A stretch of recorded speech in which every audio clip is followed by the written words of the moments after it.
Hello everyone, ভিডঙ্ক.com ওয়েবসাইটে তোমাদের সবাইকে স্বাগত জানাই। আমি সৌরভ দে, তোমাদের ম্যাথ টিউটর। এখানে দেখো ইন্টিগ্রেশন করো বা সমাকলনের একটি প্রশ্ন নিয়ে এসেছি।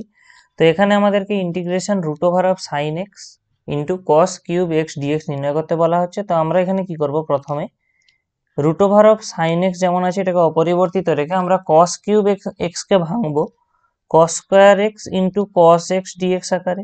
কারণ আমরা জানি এই দুটো অংশ যখন গুণ করবো আমরা কস কিউব এক্স আবার পেয়ে যাব। এরপরে আমাদের কাজ হবে এইখানে থাকা যে কস স্কোয়ার এক্স, ওখানে ফর্মুলা অ্যাপ্লাই করা। আমরা জানি কস স্কোয়ার এক্স সমান কি হয় না, 1 মাইনাস সাইন স্কোয়ার এক্স, এবং এখানে যেমন কস এক্স ডিএক্স আছে থাকলো। এরপরে আমরা প্রতিস্থাপন প্রক্রিয়া অ্যাপ্লাই করব। প্রতিস্থাপনে আমরা কি করব না, প্রতিস্থাপনে আমরা সাইন এক্স কে টি ধরে নেব। সাইন এক্স কে যদি টি ধরে নিই, উভয় পক্ষে অন্তর্কলন করলে আমরা এখান থেকে পেয়ে যাব কস এক্স ডিএক্স এর মান ডিটি।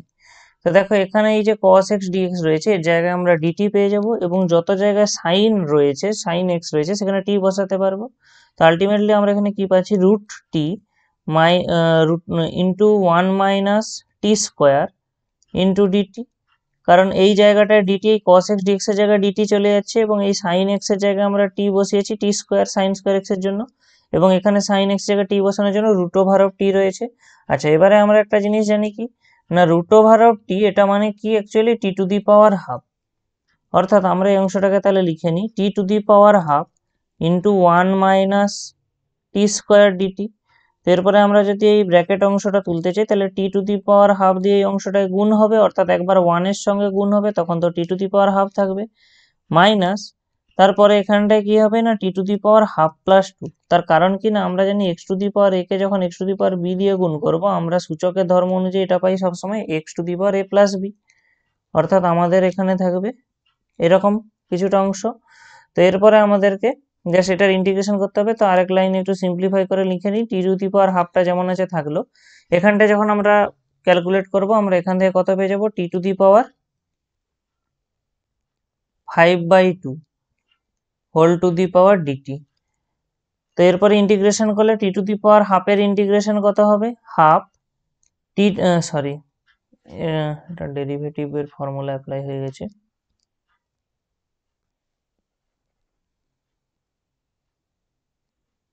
এখানে ইন্টিগ্রেশন করলে আমরা টি টু দি পাওয়ার হাফের ইন্টিগ্রেশন করলে হবে t to the power half plus 1 by half plus 1 minus t to the power 5/2 plus 1 by 5/2 plus 1, এবং একটা ইন্টিগ্রেশন কনস্ট্যান্ট হিসাবে সি অ্যাড করা হলো এখানে, বা সমাকলন ধ্রুবক যেটা।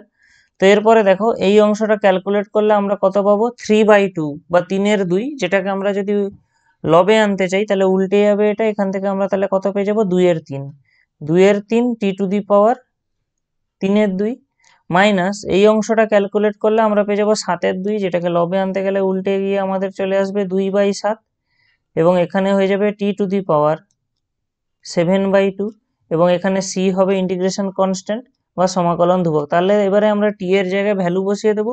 আমরা টি কে ধরে নিয়েছিলাম কি সাইন এক্স, তাহলে আমরা এখানে পেয়ে যাবো sine to the power 3/2x minus 2/7 sine to the power 7/2x plus C.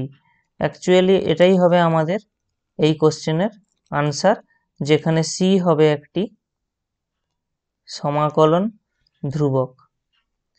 ভিডঙ্ক.com ওয়েবসাইটে ম্যাথটি দেখার জন্য অসংখ্য ধন্যবাদ। এরকমই নানা প্রশ্ন তাদের সমাধানের জন্য আমাদের ওয়েবসাইটটি ভিজিট করো।